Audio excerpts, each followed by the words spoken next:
It was in the mid-60s when Warren Callister reached the zenith of his career. Callister was one of the talented architects who left a unique mark on the realm of modern architecture of the Bay Area. Perhaps the best known of Northern California's residential architects.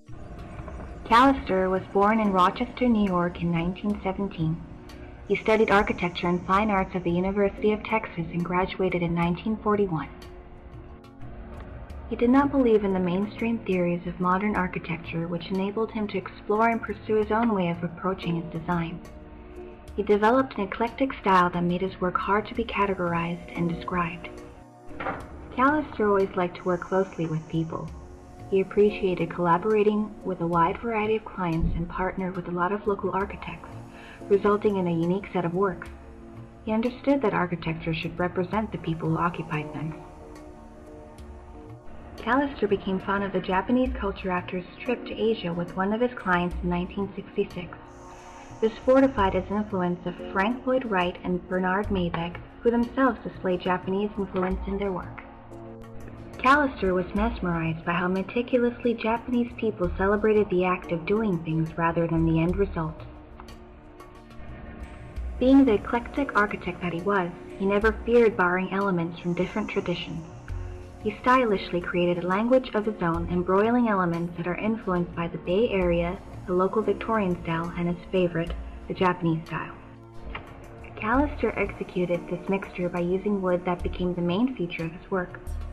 The expressive use of wood reinforced the dramatic effect of warmth that dominates the atmosphere of his architecture. In 1965, he won the National Lumbermen's Wood Structure Design Award. Callister's work is always sensitive to the context it belongs to, being effortlessly simple, elegant, and rhythmic.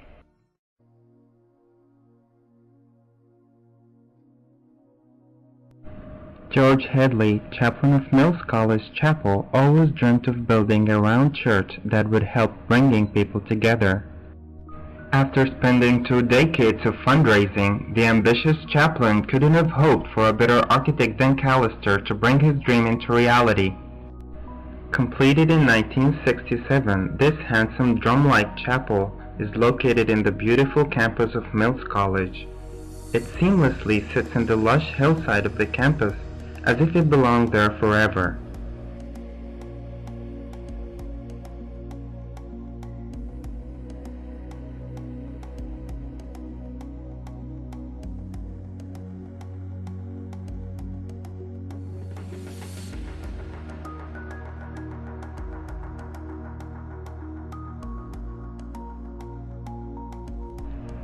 The chapel takes a cylindrical shape to accommodate the acoustical function of the chapel and to serve the purpose of the chapel's intimate functionality.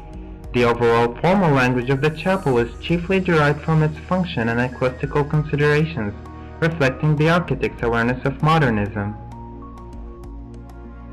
The impact of Japanese architecture goes beyond the physical use of some elements from the Japanese examples.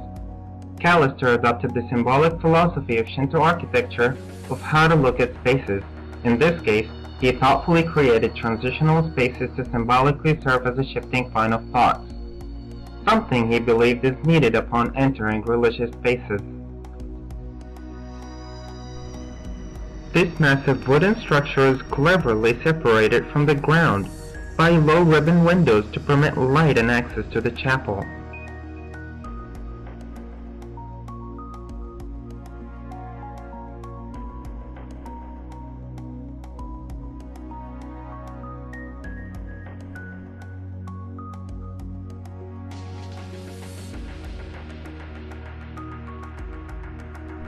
The round chapel is made out of 17 undulating wall panels to control reverberation. This waving effect is made possible by the use of friedwood. The extended divisions between the wooden wall panels emphasize verticality, lifting up the mood of the chapel to the sky. In fact, the walls elegantly taper, highlighting its ceiling. The truncated, tapered form helped make the chapel a better functioning building, both acoustically and structurally. The chapel is covered with an umbrella-like dome, with a skylight at the center to allow light to penetrate and play a dramatic effect on the chapel's interior. Behind the altar sits the captivating brushed stainless steel organ, drawing the eyes to the culmination of space. Located off-center, the organ balances out the composition of the absolute symmetrical interior.